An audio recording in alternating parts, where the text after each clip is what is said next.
আসসালামু আলাইকুম, সবাই কেমন আছেন? আপনাদের দোয়ায় আমরা আলহামদুলিল্লাহ ভালো আছি। আজকে আমাদের এখানে সাপ্তাহিক বাজার দিন, তো আমরা প্রথমে আনারসের জন্য বের হয়ে গেলাম। 2টা আনারস কিনে নিয়ে আসলাম দোকানে। তারপর আমরা আবার বের হয়ে গেলাম, আমাদের আরও কিছু জিনিস প্রয়োজন। আমাদের ধনেপাতা লাগবে, মরিচ, তো তার জন্য বের হয়ে গেলাম। তো হানিফ ভাই আর আমি একসাথে বের হয়ে গেছি ধনেপাতার জন্য। তো আমরা 10 টাকা ধনেপাতা এবং মরিচ কিনে নিয়ে আসলাম।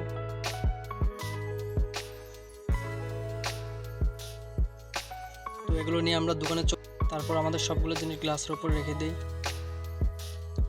দোকানে আসার পরে আমাদের কাজ কাটাকাটি, তো আমরা কাটাকাটি শুরু করে দিলাম। 2টা আনারস কাটতে হবে আমাদের। তো কাস্টমার ছিল না। আর একটা জিনিস হয়েছে যে বৃহস্পতিবারে আমাদের দোকানে একটু ঝামেলা কম থাকে, তার জন্য আমরা একদম ফ্রি থাকি। কারণ ওই দিন দেখা যায় ওই সবাই কাঁচা বাজার করতে আসছে বাজারে, তো আমাদের দোকানগুলোতে একটু ঝামেলা খুবই কম। তো কাস্টমার ছিল না, তার জন্য আমরা রিল্যাক্স মুডে কাটাকাটি শুরু। আর কয়েকদিন পর তো কুরবানি চলে আসছে, তখন তো কাটতে হবে। তো এখন থেকে প্র্যাকটিস করতেছি কাটার জন্য। তো আমরা 2টা আনারসি ছিলে ফেললাম। তো আমরা পার্টি রেডি, সবগুলো জিনিস একসাথে হলো। তারপর আমাদের এগুলো পিস করতে হবে। পিস করা শুরু। এখানে বাবুর্চি আছে যে হৃদয়, অলি। তো আমরা কাটাকাটি শুরু আমাদের।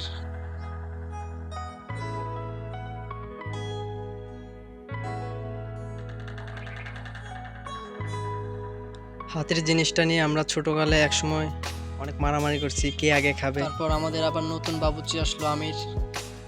ও এখন কাটবে, ও এখন ধনে পাতাগুলো কাটবে। তো ওর কাজও শুরু। তো আমরা আসলে দোকানে সবাই একসাথে চলার চেষ্টা করি, সবাই মিলেমিশে থাকি সব সময়। তো আপনারা দেখতে পাইতেছেন আমির ভাই কিভাবে কোবাইতেছে এগুলা, কারণ ও কিছুদিন পরে গরুর মাংস কোবাবে কোরবানির সময়, তার জন্য এখন থেকে প্র্যাকটিস করতেছে। তারপর চলে আসলো জনি ভাই। জনি ভাইয়ের কাজ হচ্ছে যে ও মরিচ কাটবে, প্রচুর মরিচ কাটবে ও। কারণ ওর নাকি মরিচ কাটলে হাতে সমস্যা হয় না, জ্বলে না হাতে, তার জন্য তাকে মরিচ কাটতে দিলাম।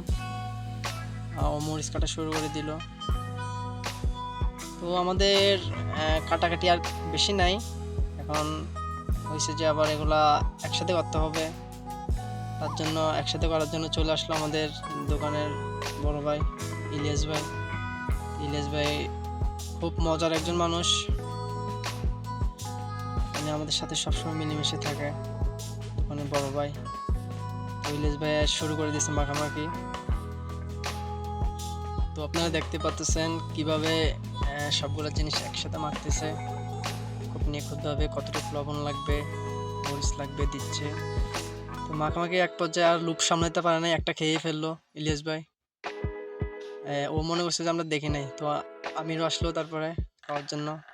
তো আপনারাও কে কে খাবেন কমেন্টে জানান, আর সবাই আমাদেরকে একটু সাপোর্ট করবেন ইনশাল্লাহ।